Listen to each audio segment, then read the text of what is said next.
Ladies and gentlemen, throughout the flow of human history, war has always been a last resort. But when geopolitical tensions are pushed to the breaking point, bullets and battlefields replace diplomacy. We are living in the turbulent days of 2026, when the Gulf is no longer turquoise and calm, but burning red with the fury of war. The ancients once said, "Beyond the heavens, there are still higher heavens. Beyond every man, there is always another greater one." In other words, no power stands unchallenged forever. So amid Tehran's dense air defense network and amid the deep calculations of Iran's Islamic Revolutionary Guard Corps, the Americans played a strategic card, a warbird carrying the force of thunder and the speed of a storm. That aircraft is the B-1B Lancer. It is not silent like the ghostly B-2 Spirit, nor is it old and lumbering like the massive flying fortress, the B-52 Stratofortress. The B-1B Lancer appears as an arrogant messenger of war, using its supersonic roar to break enemy morale and its intelligent rain of bombs to reshape the balance of power in the Gulf. So now, let us step into the world of the bone, where advanced technology merges with masterful combat doctrine. In this scenario, B-1B Lancer, the supersonic iron fist over the burning skies of Iran. In the martial world of military affairs, a true master often has to endure hardship before achieving greatness. The B-1B Lancer is exactly that kind of warrior. It was not born in luxury. It was reborn from the ashes of political controversy and the brutal changes of wartime strategy. Let us go back to the 1970s, when the Cold War between the United States and the Soviet Union was at its most intense. The Pentagon wanted a weapon capable of penetrating the Soviet Union's dense air defense systems. The B-1A project was born, with the ambition of creating a bomber that could fly at Mach 2. But reality intervened. Rising costs combined with the emergence of cruise missile programs led President Jimmy Carter to cancel the project in 1977. It seemed that this warbird had lost its wings before it could ever truly take flight. But history had other plans. With his doctrine of peace through strength, President Ronald Reagan revived the bomber program in 1981 under a new name, the B-1B. And so the Flying Fortress was born again. This was no longer a brute that relied only on high-speed flight at extreme altitude. It had evolved into a far more refined predator, capable of flying at very low altitude and hugging the terrain to slip past enemy radar. Among American pilots, the B-1B is often nicknamed the Bone. Why such a cold-sounding name? Technically, it is simply a play on B-1, but viewed through an Eastern lens, the name carries a deeper meaning, stripped of ornament, reduced to its hardened frame, focused entirely on structural strength and inner power. The B-1B was originally built with a single purpose, nuclear deterrence. But when the Cold War ended, it abandoned its nuclear mission and transformed itself into a conventional strike bomber. That transformation became the turning point that made the B-1B such a fearsome instrument in the Iran scenario of 2026. If the B-52 is the seasoned old master with deep reserves of strength, then the B-1B is the battle-hardened commander, powerful, fast, and ready to charge into the most dangerous parts of the battlefield. So why, among so many modern military assets, would the United States choose the B-1B to deter Iran?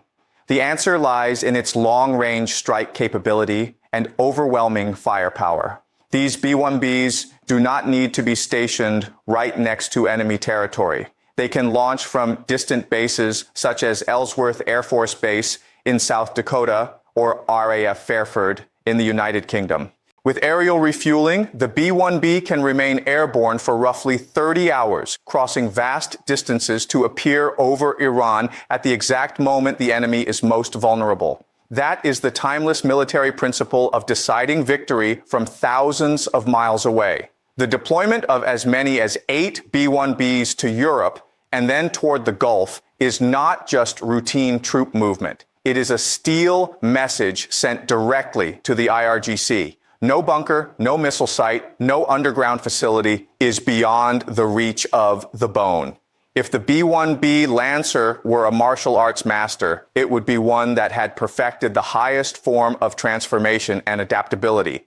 This 216-ton giant is a strange blend of brute military power and aerodynamic elegance.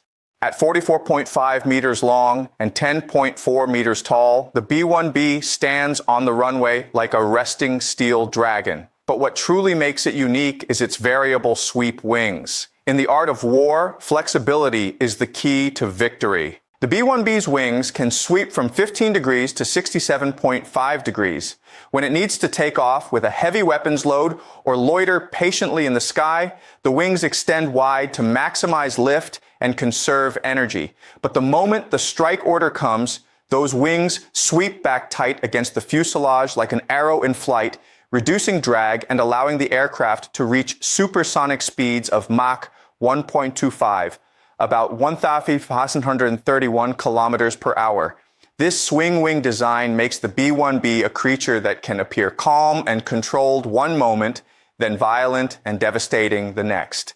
And yet, even such power comes with real physical limitations. Many people assume an aircraft this formidable could operate from an aircraft carrier. It cannot.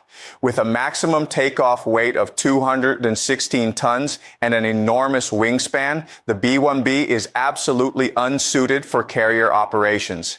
It is a beast of the land, dependent on long concrete runways to launch into the sky. Trying to land it on a carrier would be like dropping a giant onto a fragile leaf. It would overwhelm the arresting system and destroy the deck in an instant. That is why, in this Iran scenario, the B-1B serves as a long-range strike platform. It flies from land bases in Britain or elsewhere and coordinates with carrier strike groups offshore, creating pressure from both inside and outside the theater. And at the heart of this beast are its engines. Its 4 General Electric F101 engines produce spectacular plumes at night, like festival fire bursting from the tail.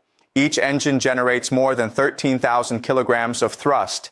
That power enables the B-1B to carry 34 tons of weapons in its internal bays, enough to flatten even the most hardened IRGC military facilities in a single strike.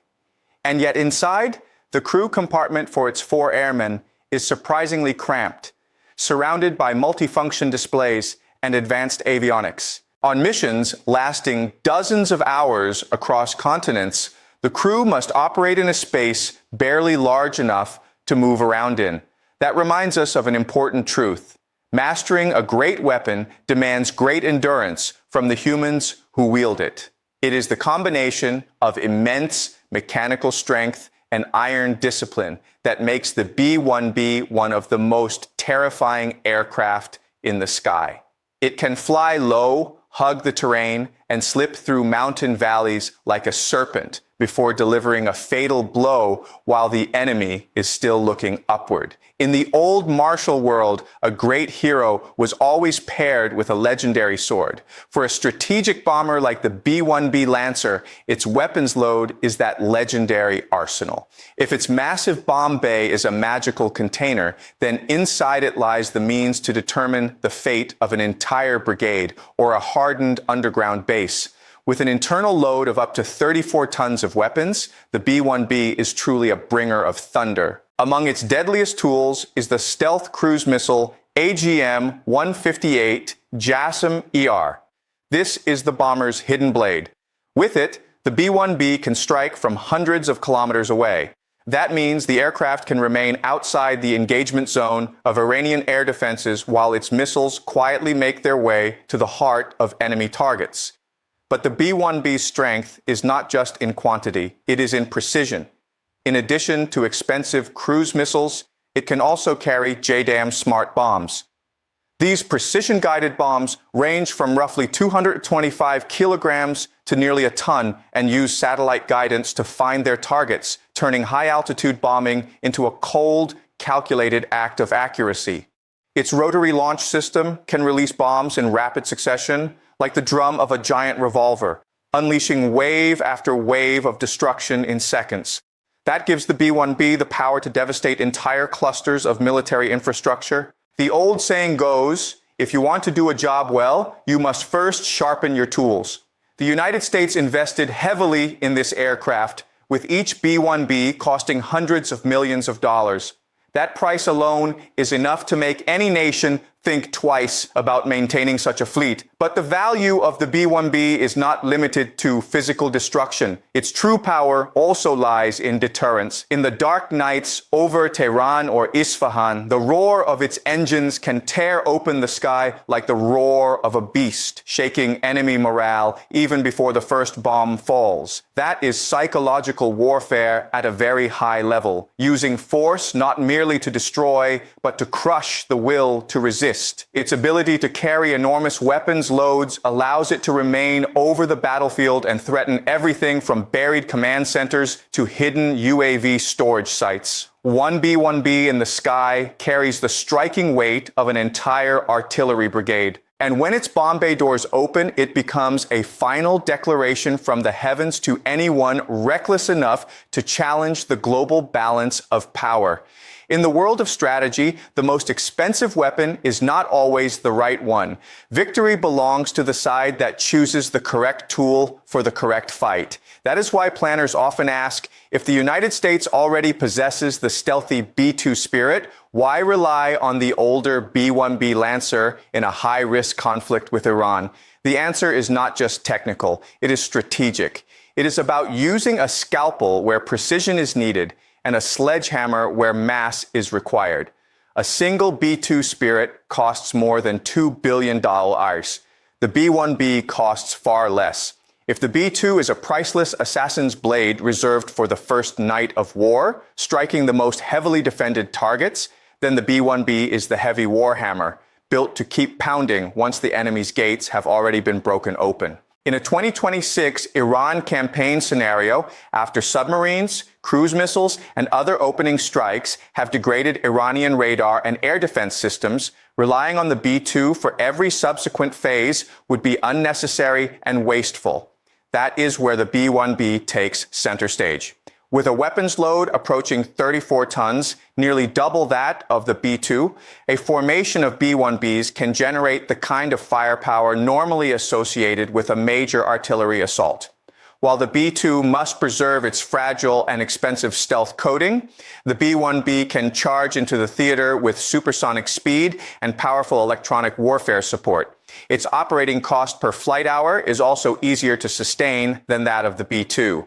That makes it possible for the U.S. Air Force to maintain a relentless tempo of strikes without exhausting the defense budget.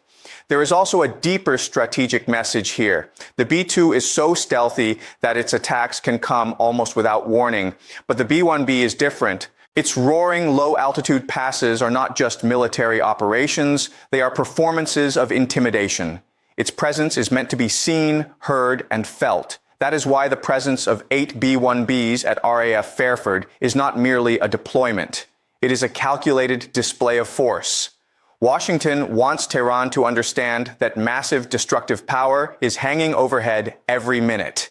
And with roughly 45 B-1Bs in inventory, this remains one of the most dangerous long-range rapid response forces in the American arsenal. Unlike the B-2, which requires extremely controlled maintenance conditions to preserve its stealth coating, the B-1B is more rugged and more practical. That makes it better suited to sustained, high-volume operations.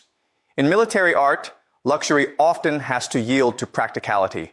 And sometimes an aging veteran is far more useful than an untouchable prince. When the first sunlight of May 13, 2026 begins to shine over the Alborz Mountains, the skies above Tehran may no longer be burning with missiles, but the smell of war still lingers in the air, along with the fading echoes of F-101 engines. After more than 10 days of intense operations in this scenario, the B-1Bs turn back toward the horizon, leaving behind a battle space that has been fundamentally transformed. The B-1B does not merely strike targets, it tears apart systems. It breaks the enemy's military rhythm, crushes its infrastructure, and turns elaborate air defense networks into little more than shattered debris. In every era, there are old masters who carry the scars of time, yet remain terrifying when they finally move. That is what the B-1B has become.